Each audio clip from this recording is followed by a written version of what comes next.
ते ओबीसी समाजांनी भारतीय संविधान आणि शेतकरी याच्यावर विषय होता. तुम्ही होते, तुम्ही दोघेही होते. सगळं आयोजक ओबीसी समाज होता. ते आयोजन काय करू राहिले, संविधानावर बोलून राहिले. तिथं जैनींपैकी बोलणारा बुद्धिस्ट फक्त मी एकमेव माणूस होतो. दीड होते, बरोबर आहे. जेवणाच्या सहित त्या लोकांनी व्यवस्था केली. ते संविधान समजून घेऊन राहिले. आम्ही धम्म परिषदा घेऊन राहिलो कव्वाले.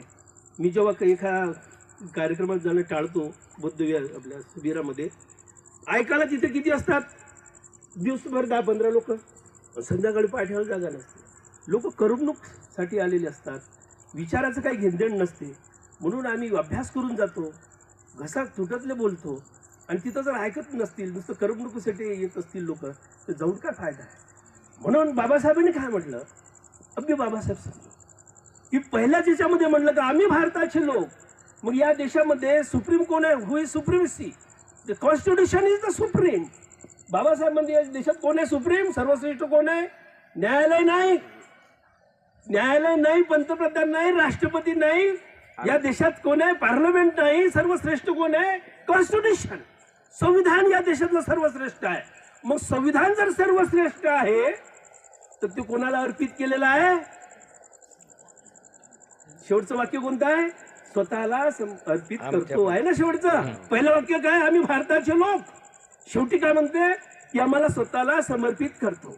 म्हणजे सर्वश्रेष्ठ जे संविधान आहे ते जर या देशातील लोकांना समर्पित झालेलं असेल तर म्हणजे या देशात कोण आहे सर्वश्रेष्ठ, जनता आहे. मग आता आंदोलन, मी काय बोललो की राज्य द्यायला तयार नाही, केंद्र नोटिफिकेशन करायला तयार नाही, न्यायप्रणाली न्याय देत नाही. मग आता संविधान आहे. म्हणून पण तुमचं मागणी कोणती पाहिजे आता देशातल्या तमाम लोकांची, ही आता तुमची नाही. हा न्याय कोणता धार्मिक अन्याय, कॉन्स्टिट्यूशन मध्ये जे आम्हाला फंडामेंटल राईट्स आहे आर्टिकल 25 ते 28, यामध्ये बाबासाहेबांनी काय म्हटलेलं आहे की धार्मिक अधिकार सगळ्यांना दिले. मग सगळ्यांना जर मिळाले ना, आम्हाला जर बौद्धांना नाही मिळाले तर हे बौद्धावर अन्याय नाही का. तर हा अन्याय बौद्धावर आहे, या समाज व्यवस्थेवर आहे, हे सगळ्यांना कळतं. म्हणून त्यांनाही सोबत घ्या.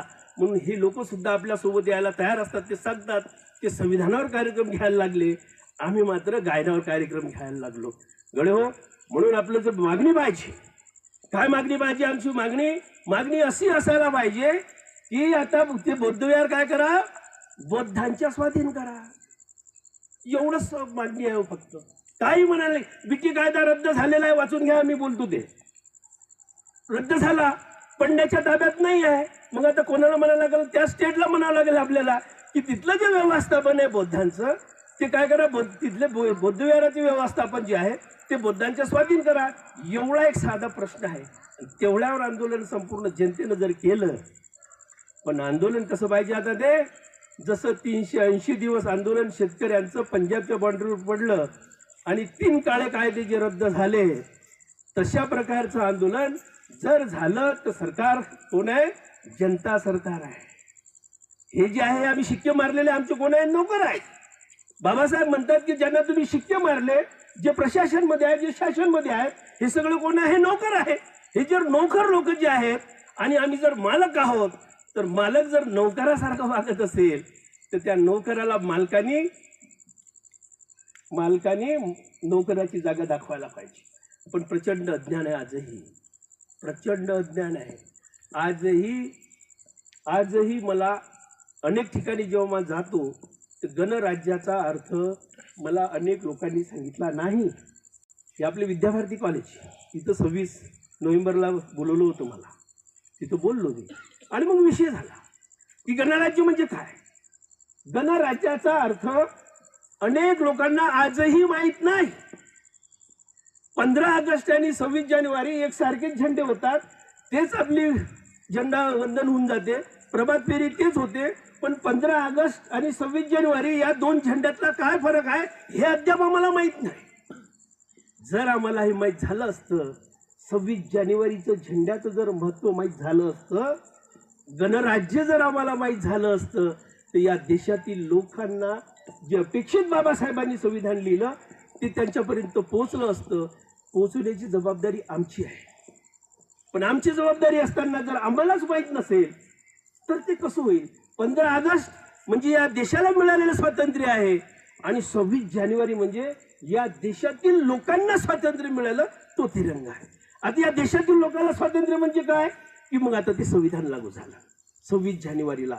ते 26 जानेवारी निमित्त प्रत्येक कार्यालयात शासकीय इतमानाने जर लोकांना या संविधानाची माहिती करून दिली असती तर आज जी या देशात परिस्थिती निर्माण झाली अशी परिस्थिती निर्माण झाली नसती. आज संविधान बदलते आहे ही शोकांतिका आहे. आम्ही तर जगलो पण तुमची पिढी जी आहे उद्या तुमची पिढीचं भवितव्य फार गंभीर आहे आणि धोक्यात आहे.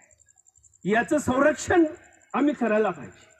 कारण तुमचं जे आयुष्य आहे पुढे जगणार आहेत तुम्ही त्याचं संरक्षण करण्याची जबाबदारी आमची आहे. आणि जर आम्ही करू नाही शकलो तर आता गडो बाबासाहेब नाही येणार आहे.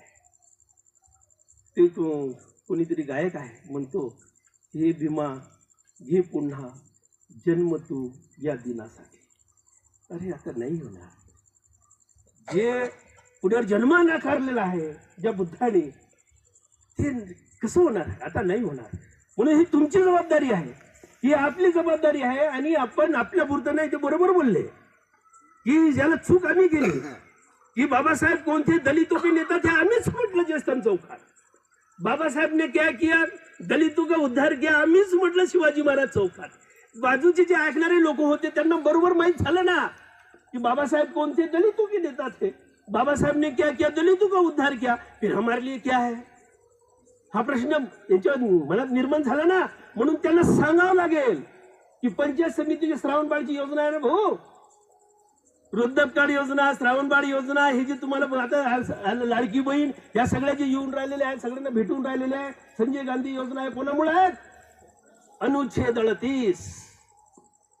38 मध्ये बाबासाहेबांनी तरतूद केलेली आहे. तुम्हाला सांगावं लागेल की समाज कल्याणच्या जे सगळ्या योजना आहेत तुम्हाला सांगावं लागेल की पंचायत समितीले मधलं जे खत औषध बियाणं नांगरणं ताडपत्र्या कंदील काय सगळे जे भेटत होते ना कोणामुळे कोणताच जिल्हा परिषद सदस्य आमदार खासदार नाही देत. दिस इज द कॉन्स्टिट्यूशनल प्रोव्हिजन. हे संविधानिक असलेली तरतूद आहे आणि म्हणून हे त्यांची अंमलबजावणी करत आहेत. म्हणून तुम्ही जे बोललात की मुख्यधारा खरंच मुख्यधारामध्ये प्रवास कुठं आहे. बाबासाहेब शेवटचा माणूस म्हणतो. शेवटचा माणूस म्हणजे मानोरा रोडला जेव्हा जातो किंवा रेल्वे स्टेशनवर जेव्हा जातो तर लोक कुठं आहेत ते पालात आहेत ना. कुठून साप येत असेल कुठून पाणी आलं का त्यांचं जीवन कसं आहे. लेकरं असतात लहान लहान त्यांच्याकडे पाहून असं वाटते की या लेकराचं भवितव्य काय. सकाळीच उठतात आणि हात समोर करतात ना. 5 वाजताच्या आत त्यांना स्वयंपाक करावं लागतं. इलेक्ट्रिक कुठं आहे 5 वाजताच्या दिवस जायच्या त्यांना जेवण करावं लागतं. अशी जर परिस्थिती आहे तर समजा खऱ्या अर्थाने संविधान बाबासाहेबांचं या शेवटच्या माणसापर्यंत पोहोचलं काय नाही. मग हे इथं काम कोणासाठी सुरू आहे. इथं सगळं काम जे सुरू आहे इथलं भांडवलदारासाठी सुरू आहे. म्हणून गणराज्य म्हणजे बाबासाहेब असं म्हणतात. गणराज्य म्हणजे गण म्हणजे समूह आणि त्या समूहाचं राज्य नाही. ही आपली व्याख्या झाली. ही आपली व्याख्या झाली. हे समाजशास्त्राची व्याख्या झाली की गण म्हणजे समूह आणि त्या समूहाचं राज्य म्हणजे गणराज्य. तशी व्याख्या बाबासाहेबांची नाही. बाबासाहेब म्हणतात गणराज्य म्हणजे असं राज्य की या देशातील उच्च पदस्थ पद. देखो क्या सोचा है बाबासाहेब ने पढ़ने पड़ेगा की बाबासाहेब म्हणतात की या देशातील उच्च पदस्थ पद वंश रूढी किंवा परंपरेने भरता येणार नाही. मग उच्च पद कोणतं राहते. राष्ट्रपती आहे पंतप्रधान आहे मंत्री आहेत हे सगळे जे मुख्य पद. आता हे पद जर समजा वंश आणि परंपरेने जर भरत असतील म्हणजेच काय झालं की इथे जे ब्रिटनचे राज्य होतं 150 वर्ष होते ना. ब्रिटनची राणी तिचे जे प्रतिनिधी यायचे राजकुमार राजकुमारी जे यायचे त्यानेच राज्य केलं ना. म्हणजे बाबासाहेबांनी काय केलं की हे जी वंश आणि रूढी आणि परंपरा ही तोडली आणि आमचा राजा कुठून येईल आईच्या पोटातून नाही. गणराज्य बाबासाहेब क्या सोचते समजलं पाहिजे. समजलं वाचा लागेल की आईच्या पोटातून कोणताही राजा जन्म घेणार नाही. बाबा तेव्हा एक म्हणणं होतं की king can not do wrong. King can not do wrong अशी म्हण होती. परंतु बाबासाहेब म्हणतात बाबासाहेब एक माणूस तुम्ही तर त्याचे वंशज आहात तुम्ही तर रक्ताचे आहात. तुम्ही तर म्हणताय की बाबासाहेब की हम औलाद है.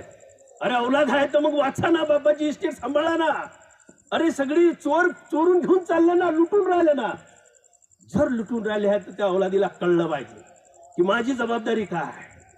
म्हणून बाबासाहेबांनी कोणाला मत केलं की त्या आईच्या पोटातून येणारा आमचा राजा नसेल, आमचा राजा कुठून असेल, मताच्या फिटीतून. ही गणराज्य की कन्सेप्ट आहे. आणि म्हणून जेव्हा मला आज आठवते की 31 ऑक्टोबर 1984 त्या दिवशी इंदिरा गांधीचा रोडवर इतक्या गोळ्या घातल्या होत्या की ते जागेवरच गेल्या होत्या, गतप्राण झाल्या होत्या. उच्च पदस्थ पद, उदाहरण सांगतोय बाबासाहेबांचं संविधानाचं, कळलं पाहिजे ना मला. उच्च पदस्थ पद खाली ठेवता येत नाही म्हणून ते भरावं लागते, पण ते जाहीर करू शकत नव्हते. तर जाहीर जर केलं तर मग तुम्ही लगेच भरावं लागते. मग आता एकमत होत नव्हतं, अनेक त्यावेळेस हे काँग्रेसचं सरकार होतं, दिग्गज नेते होते आणि एकमत होत नव्हतं की त्या पदावर आता कोणाला बसवावं. म्हणून होत नाही अशी जेव्हा परिस्थिती निर्माण झाली तर मग त्यांनी नाईलाजांनी राजीव गांधीला बसवलं होतं. आता राजीव गांधीला जर त्या उच्च पदावर बसवलं तर म्हणजे काय झालं, वंश, राणीचा वंश आहे की नाही. म्हणजे जर समजा राणीच बना लागेल की नाही. जर समजा राणीचा वंशज म्हणजे रूढी आणि परंपरेचं जर पालन करून त्या खुर्चीवर तुम्ही बसवून राहिले म्हणजेच कॉन्स्टिट्यूशनचं काय व्हायोलेशन झालं, उल्लंघन झालं. जर उल्लंघन झालं तर मग त्याच्यासाठी बाबासाहेबांनी तरतूद करून ठेवली की वो भी क्या सोच थी, की जर असा प्रसंग झाला तर उस समय क्या करना पडेगा. बाबासाहेबांनी अशी तरतूद केली की जर असे प्रसंग आला तर तो जो बसवला जाईल त्याला 6 महिन्याच्या आत पुन्हा मतपेटीतून निवडून यावं लागेल, तरच त्या पदावर बसेल, त्या पदावरून त्याला खाली करावं लागेल. हे आहे गणराज्य. हे मालूम होणे कोणा. मी यासाठी पोटतिडकीने बोलतोय की तुम्ही सगळे शिकलेले लोक आहात, इथे सगळे समजदार लोक आहात. तुम्हाला सगळं ह्या बाबी बोलतोय हे सगळं समजतंय. खेड्यात बोलून ते एवढा काही फायदा होत नाही त्याचा. म्हणून मी आज फक्त मोजकं बोलतोय की बाबासाहेबाला आपल्याला समजून घ्यावं लागेल. आणि प्रत्येकाने, मी तर असं म्हणेन, रिटायर झाले का लोक असत ना, कायदा आहे ना, कायदाच वाचवते तुम्हाला. बाबासाहेबांचं एकीकडे ब्रिटिशांचं राज्य होतं, म्हणूनचा कायदा होता, तरी तुम्हाला न्याय मिळून दिला ना. काळारामाचा मंदिराचा न्याय मिळाला की नाही, चौदार तळ्याचा न्याय मिळाला की नाही. हे कशामुळे मिळाला की तुम्ही काय लागेल, तुम्हाला कायद्याचं ज्ञान लागेल. ब्रिटिशांकडून हिसकून घेतले तुमचे अधिकार आणि अनेक तुम्हाला माणसासारखं माणूस बनवला.